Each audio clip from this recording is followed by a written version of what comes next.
What do Leonardo da Vinci, SpongeBob SquarePants, and U.S. taxpayers in the early spring all have in common?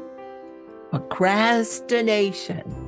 Believe it or not, I was so surprised to learn that Leonardo da Vinci had trouble finishing things. He only finished 10 to 15 paintings, and at the end of his life, he deeply regretted the things he'd left undone, things that might have changed the world if he'd finished them or shared them or published even some of what he'd written or sketched in all those notebooks of his. Literally could have changed the world. SpongeBob SquarePants puts off writing an 800-word essay on what not to do at a stop sign with just absolutely disastrous results. Let's just say procrastinating does not go well for our spongy little friend, and maybe you're familiar with the episode. And as the April 15th deadline for filing our taxes approaches here in the U.S., many of us are putting off filing until the last possible minute. So what about you? Are you putting off your taxes? Well, you're not alone. Maybe you're putting off something else, or just maybe you're putting off a lot of things. And more importantly, how are you feeling about it?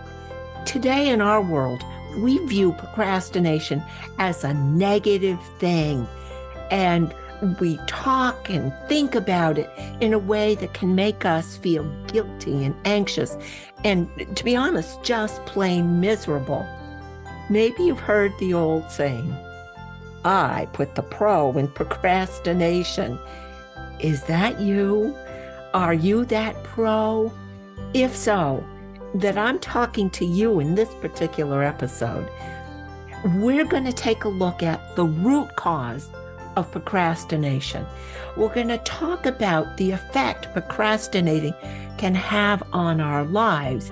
And then I'm going to share 4 simple steps you can take to overcome it. I've heard procrastination defined as the act of putting off something you know needs to be done in the moment and doing something that's more fun or easier instead. But I think it's almost exactly the opposite.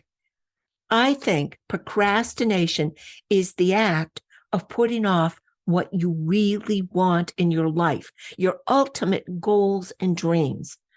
Let me put that another way. I think procrastinating is the act of cheating yourself out of the life you really want by putting things off until tomorrow.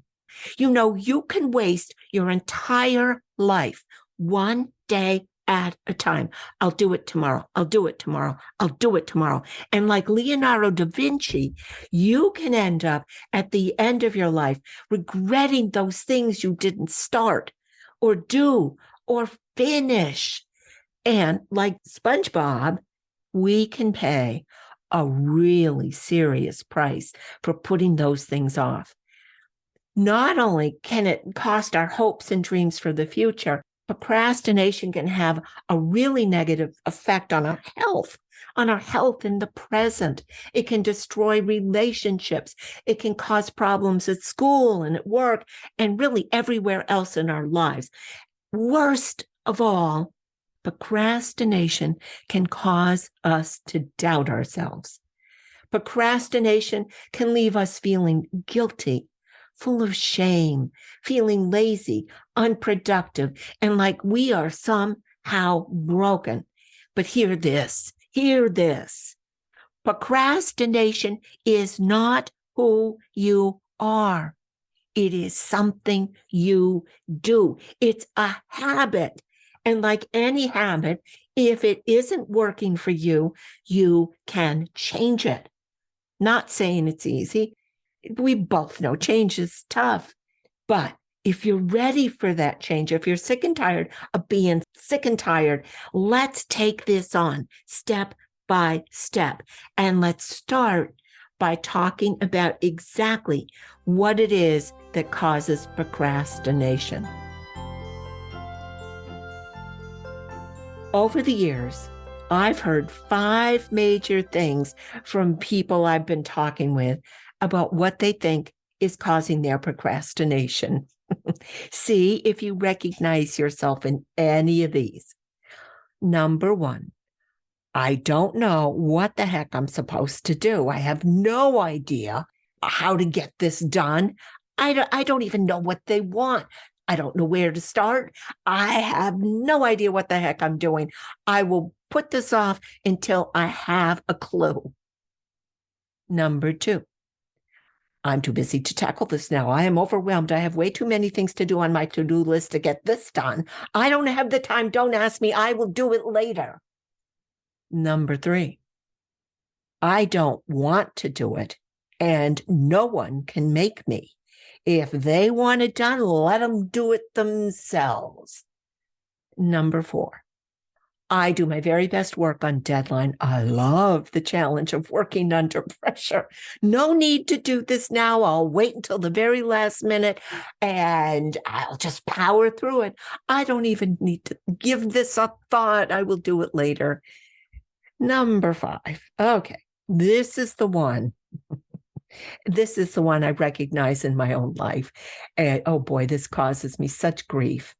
Number 5 is, if I do this, it's just going to have to be perfect. I cannot make a single mistake. There's no room for error. And, I'm not feeling it today.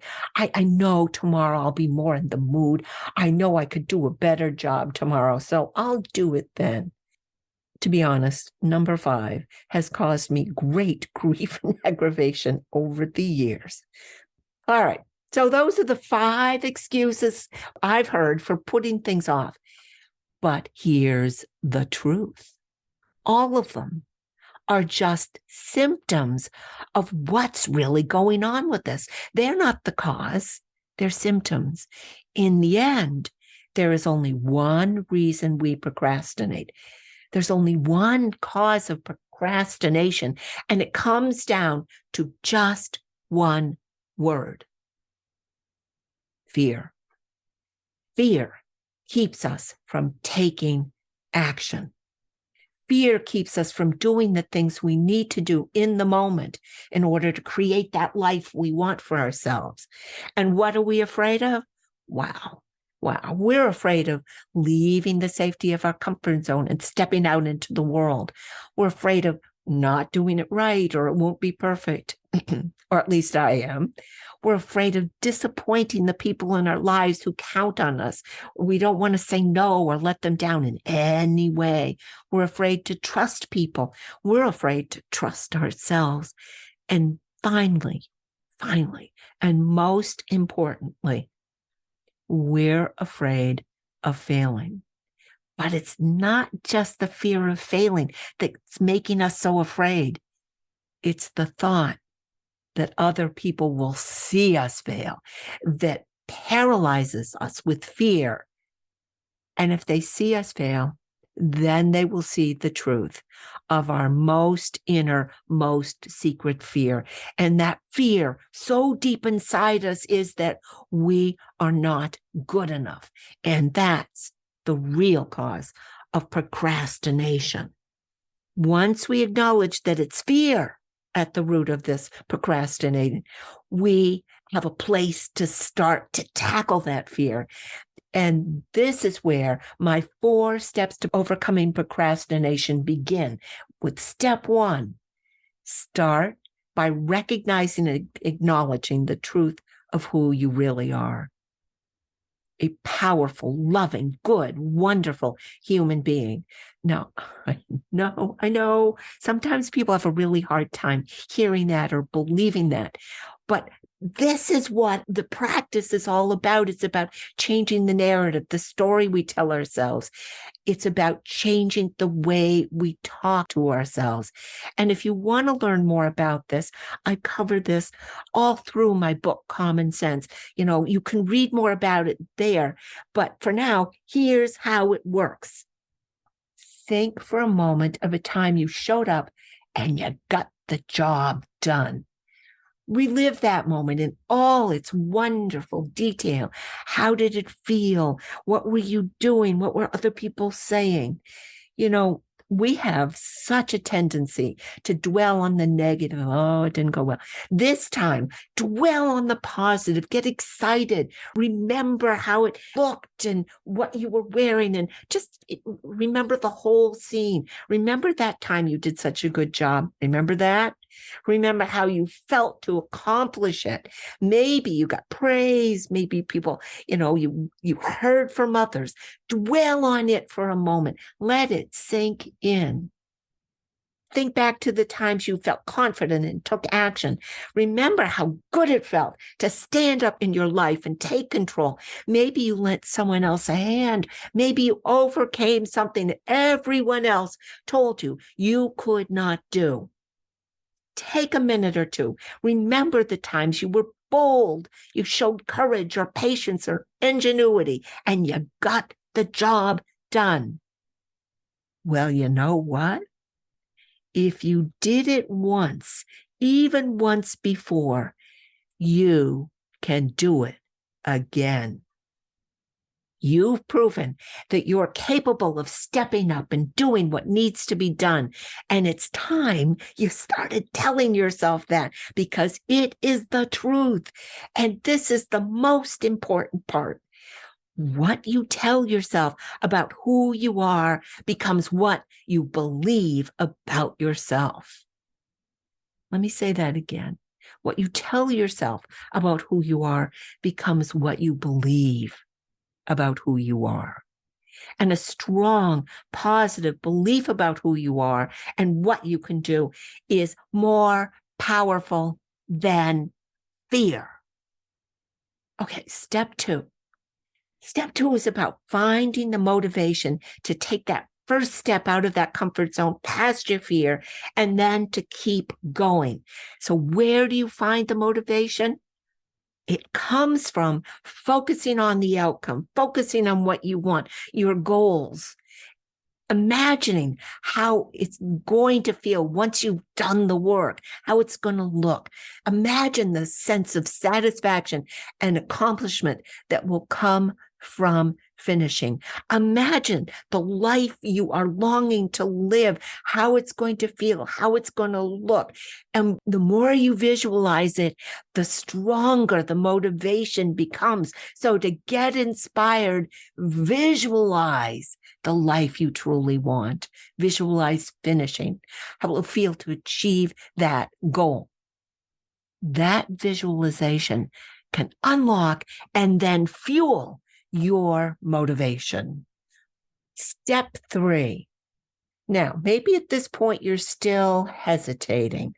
Often that's because I think there's something else you need to know about the situation, some missing piece of information or roadblock that's getting in the way of starting. I know when I'm struggling, to make a decision or to figure out what to do next, I almost always find that what's holding me back is that I'm missing a piece or two of important information. So step 3 is to learn everything you can about the challenge. I say if you're hesitating, take it as a signal to just stop and take stock of the situation. Maybe there's something else you need to learn. Because here's what I know about moving forward. Being clear about what needs to be done, how it needs to be done, and how to start makes that first step so much easier to take. And that brings us to step 4, and that is to take that first step. The trick here is to not need to take a giant step. You don't have to accomplish this all at once. The trick is to take a small, manageable step forward. The smaller, the better. You build a wall brick by brick, and you build your confidence and your energy the same way. One small act, and then another, and then another. So let's review. Step 1, remind yourself how fabulous you are and of all the successes you've had as proof that you can do this. Step 2, find or create a motivation that's going to fuel you all the way to your goal. Step 3, find any hesitation and make sure you clear that hesitation by getting all the information you need. And step 4 is to take a deep breath and get moving. So this is how you claim your power. You decide, I'm going to take my old habit of procrastination and I'm going to replace it with these 4 steps. I'm going to make these 4 steps my habit instead of that old habit of procrastination. I'm going to replace it with these 4 steps. I'm not going to let fear hold me back anymore. I'm not going to let my feelings of guilt and shame and unworthiness control what I think and what I believe. I am done putting off what I want in the moment for what I really want. So let's agree, you and I, no more putting things off, no more making and breaking promises to ourselves and to others about what we'll do tomorrow. No more allowing what we want in the moment to rob us of the life we were born to live. Our life is what's happening right here, right now. This is the place where we get to take control and build the future of our dreams. It's worth it. And I can say from the bottom of my heart that I know you are worth it. So let's roll up our sleeves and get to work.